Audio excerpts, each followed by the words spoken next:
Que a graça e a paz do Senhor Jesus esteja na sua casa. Uma saudação um pouco diferenciada em virtude das recomendações das secretarias de saúde dos municípios, da Organização Mundial da Saúde, para que as pessoas possam estar em casa, protegidas, guardadas, não só sobre essa ordem, mas sobretudo guardadas pelo amor de Deus. Antes da gente começar a ler, falar um pouco para vocês, nesta noite memorável, noite do Congresso da Família da Primeira Igreja Batista em Castelo Branco, já programado e superado diante das dificuldades, e nós estamos aqui para transmitir para você, que está em sua casa, na expectativa de receber a palavra de Deus em seu coração, na sua família. Antes da gente fazer isso, eu queria que você aí no recôndito do seu lar, próximo dos seus filhos, aqueles que estão, não é o caso de Nazinha, minha querida Nazinha, aproveito para transmitir meu amor, meu carinho, minha consideração a você, meu bem, a Juliana, minha filha querida, ao meu querido filho Caio, a minha querida nora Bruna, meu querido genro Niel e o meu netinho, a esperança e a alegria que o Senhor tem colocado nas nossas vidas, Joaquim, possam receber agora o meu sentimento, a minha alegria, o meu calor, via este canal tão importante que tem propagado a palavra de Deus para o mundo. Portanto, nesta hora, se aproxime da sua esposa, declare o seu amor. Fale para ela o quanto ela é importante para você. Abrace seus filhos nesse calor tão gostoso, tão importante, nessa hora importante, especial, que Deus separou para você e para todos nós. O tema do nosso congresso é um tema muito sugestivo, um tema que faz com que nós todos possamos fazer muitas reflexões e entendermos o nosso papel enquanto família, o quanto precisamos nos aquedar diante de Deus e compreender para cada um de nós, em particular e coletivamente, qual é a perfeita, agradável vontade de Deus para nós. Famílias curadas, igreja sadia. É uma mão e contramão, e nós vamos ler o texto básico para este congresso, cuja mensagem de ontem foi uma mensagem muito edificante para as nossas vidas. Reflexões foram feitas a respeito da nossa condição de filhos e filhas de Deus, entre o relacionamento de pais e filhos, marido e mulher, com o pastor Nery ontem, trazendo a palavra de Deus para os nossos corações. Diz lá em 2 Crônicas 7,14, se o meu povo, que se chama pelo meu nome, se humilhar e orar e me buscar e se converter de seus maus caminhos, então eu virei dos céus, perdoarei os seus pecados e sararei a sua terra. Amadas famílias que estão reunidas agora nesse momento de reflexão importante para nós. Meus queridos irmãos e irmãs, Deus prometeu que a nação de Israel receberia alívio das dificuldades causadas pelos seus pecados. Contanto que os israelitas se voltassem para ele em humildade e oração. É um encaminhamento da palavra de Deus para todos nós. Deus está fazendo um chamamento para o seu povo e, portanto, de uma forma mais particular, para as famílias dessa igreja e todas as famílias espalhadas na face da terra. Porque a bênção de Abraão, a bênção da palavra de Deus, ela é generalista, portanto, alcança a todas as famílias. Se estas famílias atentarem para mim, poderemos fazer um entendimento, uma paráfrase a respeito do texto lido. Se as famílias se voltarem para mim, eu as sararei. Se entendermos que os nossos erros podem ser classificados e entendidos como pecados, precisamos fazer uma reflexão em nossos lares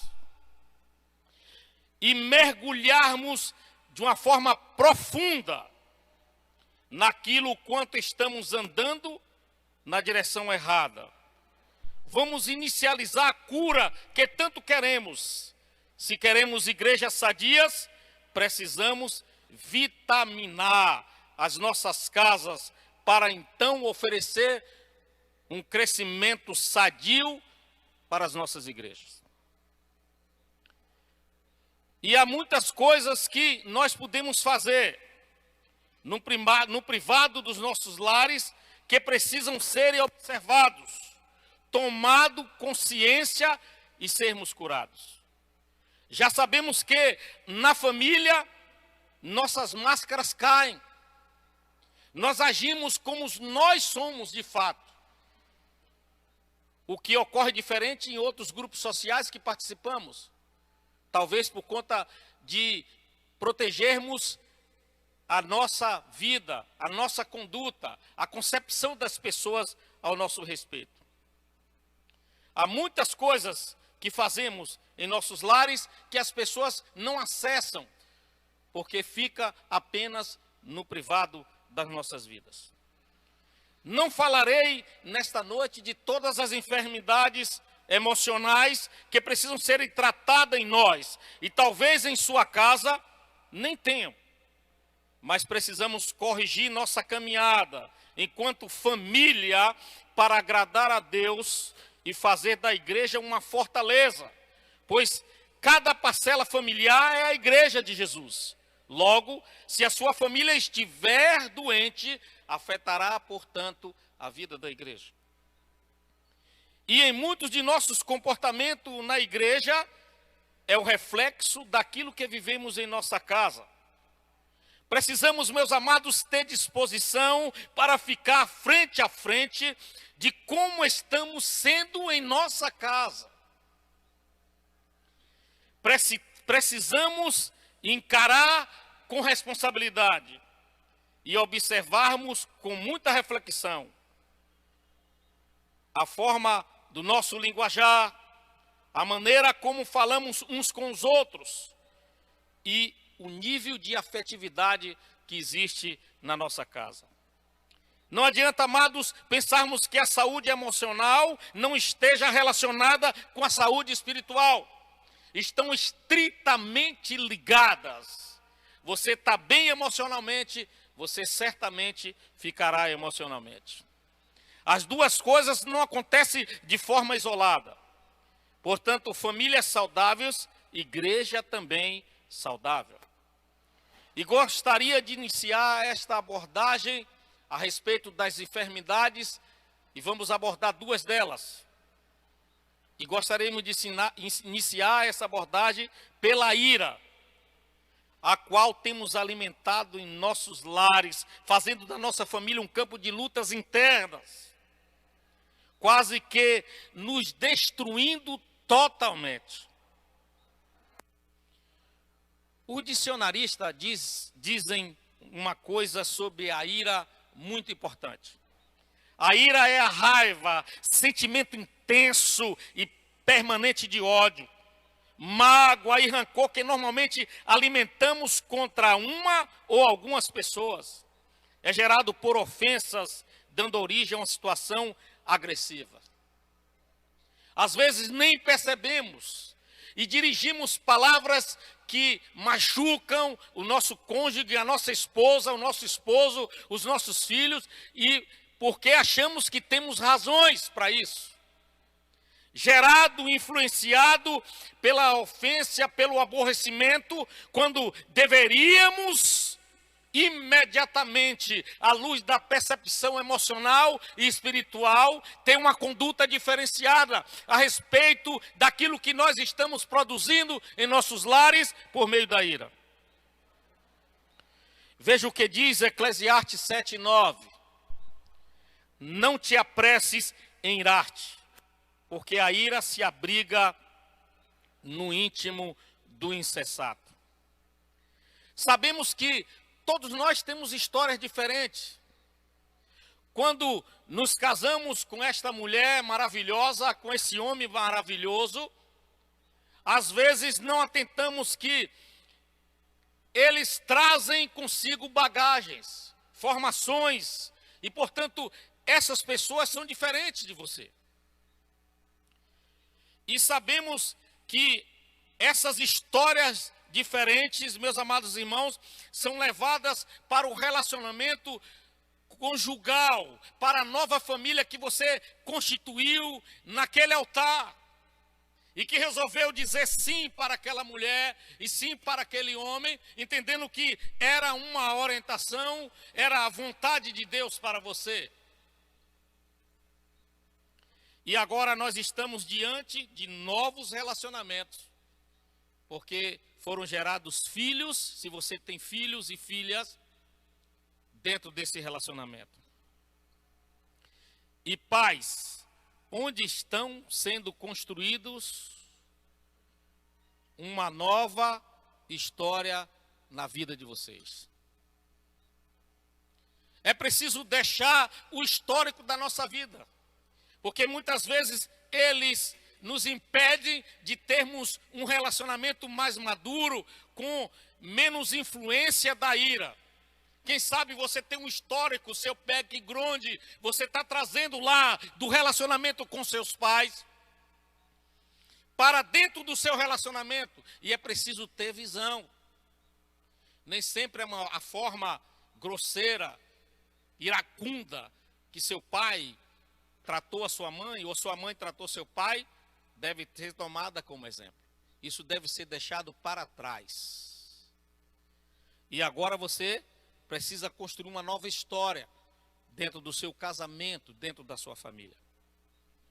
Muitos de nós estamos colocando sobre nossos ombros um jugo que sangra nosso sentimento e relações, porque queremos resolver as coisas de acordo com a nossa vontade, com a nossa autoridade.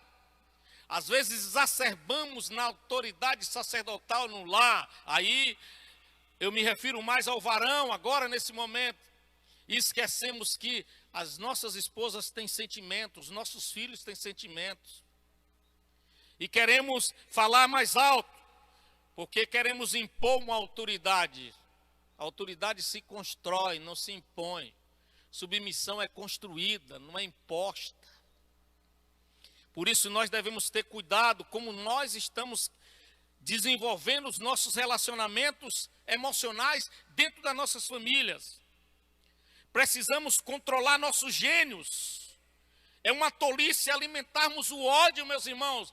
Famílias queridas, é tolice, é bobagem, é ignorância queremos alimentarmos os nossos ódios, a nossa ira dentro da nossa casa.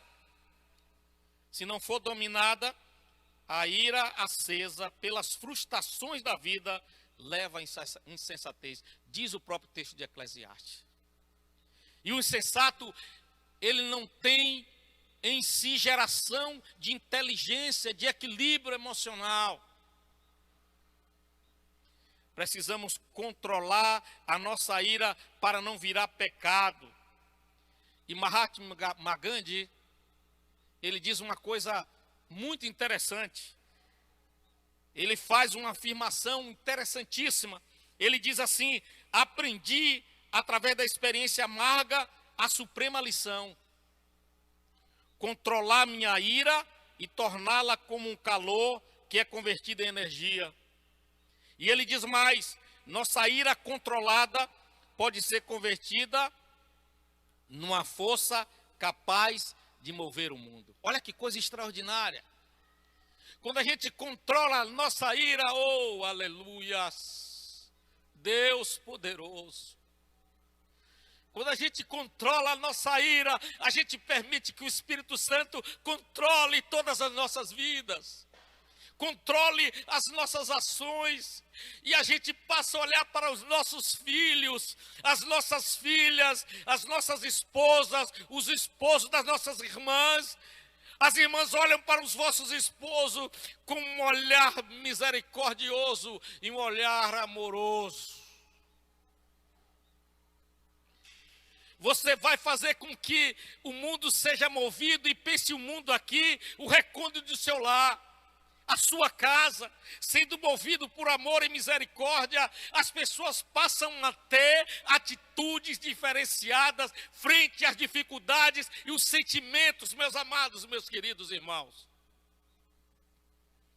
A gente passa a entender que a alternativa é o perdão. A gente passa a entender que a alternativa é o amor, a força propulsora é o amor, é a compreensão, é o cuidado entre nós.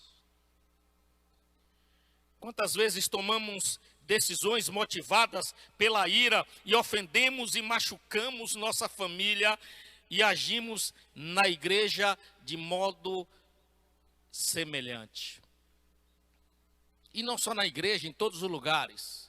As pessoas passam a observar a nossa atitude comportamental, que muitas vezes tem ferido as pessoas que estão bem perto de nós, que entregam as suas vidas e confianças a cada um de nós. Meus queridos e minhas queridas irmãs, por conta do domínio da ira sobre nós, até palavras torpes dirigimos a nossa casa, e por meio dela estamos perdendo parte do melhor da nossa vida. Porque quando você parte para retaliar a sua esposa, seus filhos, sua sogra, seu sogro, sua tia, sua avó, você está destruindo parte da beleza histórica que Deus preparou para você. A sua sogra é uma pessoa de valor, seu sogro tem valor. A sua esposa, seus filhos têm valor. Cuide de sua casa com responsabilidade, evite a ira, porque ela pode produzir resultados extremamente negativos para a construção de um relacionamento sadio em sua casa, para que haja reflexos de saúde na vida da igreja. Meus queridos, Jesus, Ele apresenta um jugo especial para você. Às vezes você está com um jugo pesado, carregando a ira em seu coração, e por meio da ira tem gerado outros sentimentos, os quais não queremos adentrar nesse momento. Mas Jesus, em Mateus 11, 29 e 30, Ele diz: tomai sobre vós o meu jugo e aprendei de mim, porque sou manso e humilde de coração, e acharei descanso para as vossas almas, porque o meu jugo é suave e o meu fardo é leve. O jugo na antiga Palestina, meus amados irmãos, era feito à mão, para encaixar perfeitamente no pescoço do boi, a fim de que não ferisse também os ombros dele na lida. E da mesma forma, a garantia de Jesus de um jugo leve e suave pode ser traduzida da seguinte maneira: fiz uma vida para você. É como se Jesus estivesse expressando para você, família reunida em casa. Fiz uma vida para você, um jugo para você carregar, que se ajusta perfeitamente ao que você é. É leve e suave, eu prometo. Jesus fará você vencer e ser curado da ira, que atrapalha a sua relação com Deus, com a família e a igreja. Não há fardo que você não possa suportar, porque a Bíblia diz que Deus jamais colocará tentações, dificuldades sobre você que você não possa suportar. Porque Ele só te dá o que você é capaz de carregar. Não encubra sua fragilidade, fraqueza ou fracasso para Deus. Nele encontrará força para superar. Sêneca, o filósofo, ele diz uma coisa também interessante: uma ira desmedida acaba em loucura, por isso evita a ira, para conservar e não apenas o domínio de ti mesmo, mas também a tua própria saúde. Veja que essa reflexão de Sêneca traz luzes para nós. A ira adoece. A ira adoece. Você não gera vida, você não gera alegria. Portanto, livre-se da ira, para que Deus possa abençoar tremendamente a sua casa e, sobretudo, a sua vida nos demais relacionamentos que você está envolvido. Outra doença que nós precisamos de cura em nossa casa é a mentirofagite. Um pouco de neologismo não traz prejuízo a ninguém, nem a igreja, nem a palavra que Deus falou ao meu coração. Mas a mentirofagite, o termo que elegi para convivência e contaminação pela mentira,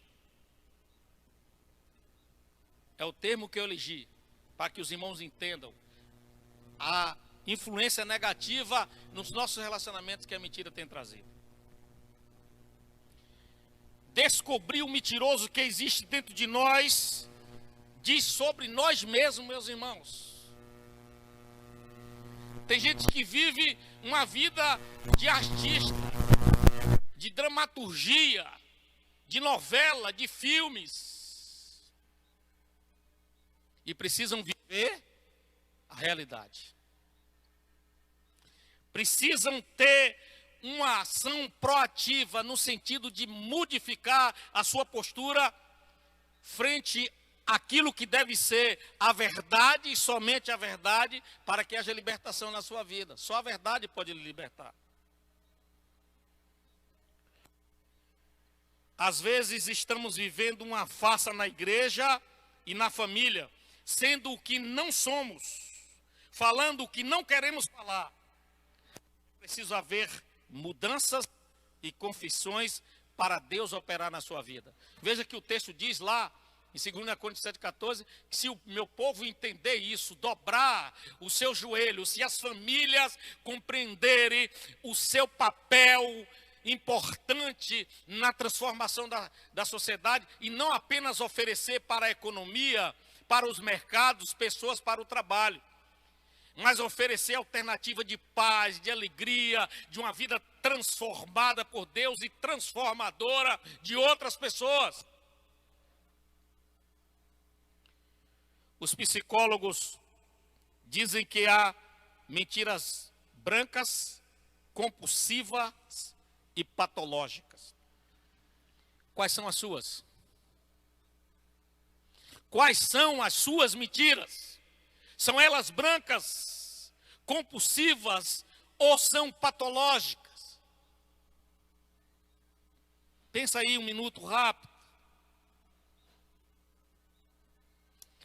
Eu quero dizer para vocês que devemos ter cuidado, porque as mentiras semeiam desconfianças. Onde você estava, meu amor? Eu fui ali na casa do pastor José e tal. Aí, dias depois, aquela mulher encontra-se com o pastor José e, num bate-papo informal, ela pergunta alguma coisa nessa direção. Eu disse: não, ele não teve comigo, não. Aí a esposa liga as antenas. Aprenda a falar a verdade. Aprenda a dizer a verdade. Há um estudo realizado pela Universidade de Massachusetts, descobriu que 60% dos adultos não conseguem ter uma conversa sem dizer uma mentira. no espaço de 10 minutos, você mente. E às vezes até para se projetar, né? Eu estou comprando um carro desses aí de luxo aí, especiais. Né? E tem 1 centavo na conta. Não tem perspectiva, ainda mais nesse período de pandemia, não é? Tá difícil. Então, para se apresentar de forma mentirosa diante das pessoas. No entanto, meus queridos, a verdade é que socialmente nós temos algumas mentiras justificadas. Nós a conhecemos como mentiras brancas. Então tem um bocado de gente sendo mentiroso branco. E todas as pessoas às vezes se utilizam dessa mentira, considerando como meras instruções inofensivas e destinadas a proteger os sentimentos próprios e alheios. Olha que motivo bacana, né? Vocês já repararam como o diabo é sutil? Não faça isso porque você vai proteger aquela irmãzinha lá do fundo que tem dificuldade. Aquele seu amigo, não, você vai preservar a esposa dele. Você descobriu que ele está traindo ela, mas você diga que ele é um cara bom, estava com você para poder proteger a sua amiga. Está errado. Mentira branca é de Satanás, é do diabo. É a artimanha do maligno que tem prejudicado muitas famílias, muitas pessoas mundo afora. E eu quero dizer para vocês que essa não é uma estratégia inteligente, tanto socialmente como espiritualmente. Porque as pessoas vão adoecendo, é um efeito dominó. As pessoas vão ficando cada vez mais distante da verdade, cada vez mais distante de uma das outras, porque a sua conduta é construída sobre areia. O seu diálogo é muito fragilizado. A sociedade entende isso como o convívio social, como sendo um lubrificante que suaviza a engrenagem que faz a mesma sociedade funcionar. Quanto às mentiras compulsivas, há pessoas que, além do uso da mentira branca, adornam suas vidas com fatos e histórias falsas, porque sofrem de insegurança profunda. Fatos históricos. A sua vida é na base da mentira, na conduta irresponsavelmente mentirosa. Precisamos ter cuidado. E as mentiras patológicas, esse tipo de mentiroso está começando a ser considerado uma espécie separada, frio e calculista. Suas mentiras contêm objetivos e interesses específicos. Podemos considerar o caso de Rebeca e Jacó.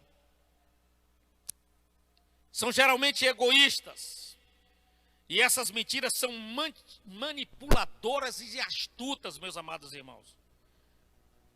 Esse tipo de mentira, ao contrário das mentiras brancas, são usadas por pessoas que baseiam suas vidas nelas. São essencialmente mentirosas.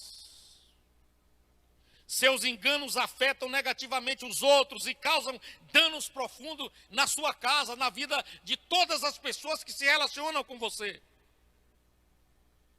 Para mim, o caso que eu já me referi, Rebeca e Jacó, quando enganou e mentiu para Isaac, trouxe grandes prejuízos, meus amados irmãos. Prejuízos emocionais, prejuízos econômicos, prejuízos espirituais. Porque enganaram Isaac daquela forma vergonhosa e terrível. Embora mais tarde houve reconstrução do relacionamento dos irmãos, perdão entre os irmãos, mas houve um prejuízo tremendo. A Bíblia, ela apresenta caminhos para a cura deste mal que tem afetado a vida das nossas famílias. Estratégias fáceis de enxergar e praticar. Colossenses 3:9. Não mintais uns aos outros, uma vez que vos despistes do velho homem com seus feitos. Simples, não mentir. É simples, a estratégia é simples, não mentir. E lembrar que a mentira foi abandonada quando você recebeu Jesus como Senhor e Salvador da sua vida.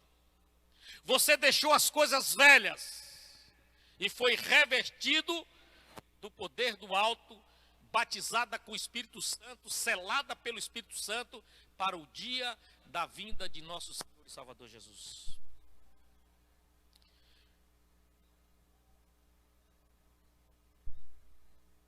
Efésios 4:25, a Bíblia diz assim: por isso, deixando a mentira, fale cada um a verdade com seu próximo, porque somos membros um dos outros. Simples. Sua linguagem será absolutamente a verdade. Seus passos serão calcados pela verdade. Se sua casa fosse parâmetro para a igreja, como seria a sua igreja? Como seria essa igreja? Se sua casa for tomada como um parâmetro no aspecto da lealdade, da verdade diante de Deus e dos homens. A palavra mentira em hebraico se diz sheker, que é o contrário de emet, que significa verdade. E todo aquele que fala mentira, shekarim, é chamado de mentiroso, chacrã. Em hebraico, o 1º de abril, o dia da mentira, se diz Echad Peabri. E esta comemoração também é conhecida como Yom HaShotim, dia dos tolos. Portanto, não seja tolo, não construa a tolice no ambiente da sua casa por intermédio da mentira. Não seja mentiroso, não seja parâmetro de mentira na sua casa. Instrua seus filhos, instrua a si próprio, instrua o vizinho da direita e da esquerda a se habituar no relacionamento com a verdade, porque a verdade liberta, a verdade produz vida, a verdade produz saúde, a verdade produz alegria, a verdade produz confiança nos nossos relacionamentos.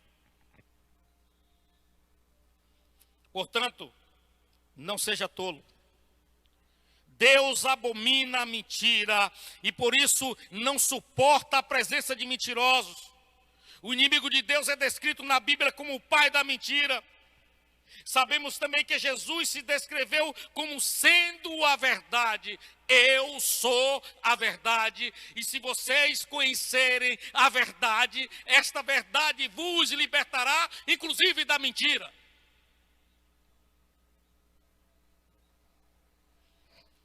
O Senhor, a Bíblia diz, em Provérbios 12:22, o Senhor odeia os lábios mentirosos, mas se deleita com os que falam a verdade. Olha que alegria. Esse Deus prazeroso olhando para você, para os seus olhos e dizendo: eu tenho alegria na sua família, eu tenho alegria em você, meu filho e minha filha, porque os seus lábios não vacilam, falam a verdade e isolam e se afastam da mentira. Quem pratica o fraude não habitará no meu santuário. O mentiroso não permanecerá na minha presença. Salmo 101, versículo 7. Deus é a essência da verdade. O Espírito Santo é a essência da verdade que está em nós e está nesse lugar, está na sua casa agora aí. O Espírito de Deus está do seu lado agora aí, sentado na sua poltrona, no seu sofá, na sua cadeira, ou deitado até mesmo na sua cama. O Espírito Santo de Deus está aí com você. E essa trindade, ela representa a verdade e está interessada que a sua família seja restaurada, que o altar da sua casa seja reconstituído para a glória de Deus Pai, Filho e Espírito Santo, porque Deus precisa das famílias sadias para produzir homens e mulheres sadios. Porquanto, amados, faz mistério que busquemos a cura em Deus por meio da confissão e da oração. Seremos restaurados no momento que dissermos: Senhor, eu tinha essa postura. Senhor, eu era um homem iracundo, uma mulher iracunda. Às vezes bastava o meu filho olhar para mim e sentia medo. Quantas famílias estão agora com ambiente apodrecidos, adoecidos, meus amados irmãos, por causa da ira, por causa da mentira. A pior coisa é você dizer uma palavra e alguém fazer assim. A gente, né? Então há muitas pessoas que precisam e necessitam, meus amados irmãos,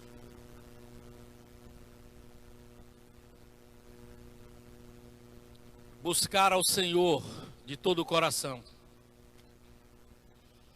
Onde há confissão de pecados, superabunda o amor de Deus.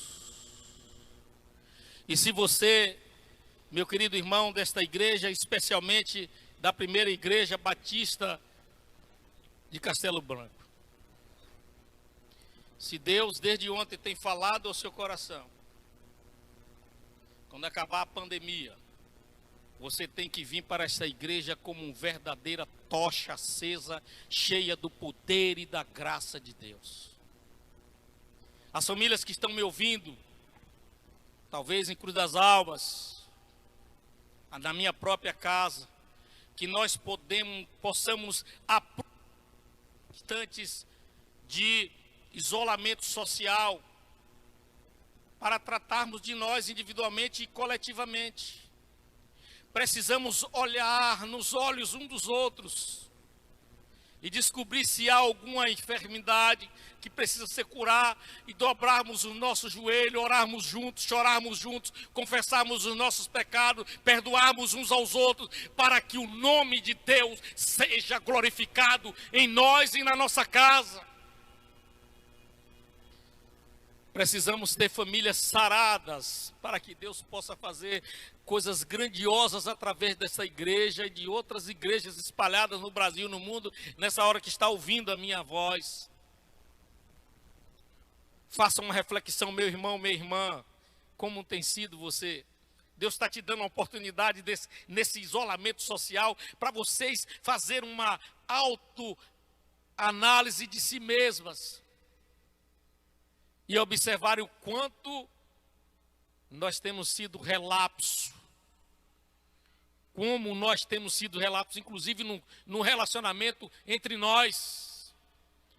Deus quer tornar a gente mais humano, mais espiritual, mais sensíveis às necessidades dos nossos filhos, do nosso cônjuge, para que ele seja glorificado em nossa casa. O primeiro passo é pessoal. Eu quero Deus ser curado. Diga aí em sua casa, fale para a pessoa que está do seu lado aí, eu quero ser curado. O primeiro passo, quem tem que dar é você. Há um hino que nós cantamos: a começar em mim, quebra corações. Então começa primeiro em você. Depois você envolve a sua família, é o coletivo. E finalmente, a igreja. Precisamos nos humilhar diante de Deus. Quando a gente se humilha diante de Deus, Ele nos exalta, para que sua glória seja vista em nós. Humilhar e orar a Deus vai sarar nossa família daquilo que desagrada a Deus para estarmos na posição de vasos que têm compromisso com Deus. Famílias sadias, igrejas curadas. Que a graça de Deus, que a bondade do Espírito Santo e a misericórdia de Jesus possa ser sobre a vida de cada um de vocês que pararam esses minutos para ouvir aquilo que pode ser a ferramenta de Deus para restaurar o relacionamento totalmente em sua casa e tornar sua família sadia, mesmo com toda a dificuldade existente, mesmo com a falta de algumas coisas, mas a presença viva de Jesus, de Deus e do Espírito Santo na sua família. Deus o abençoe e que a graça de Deus alcance a sua casa. No nome de Jesus.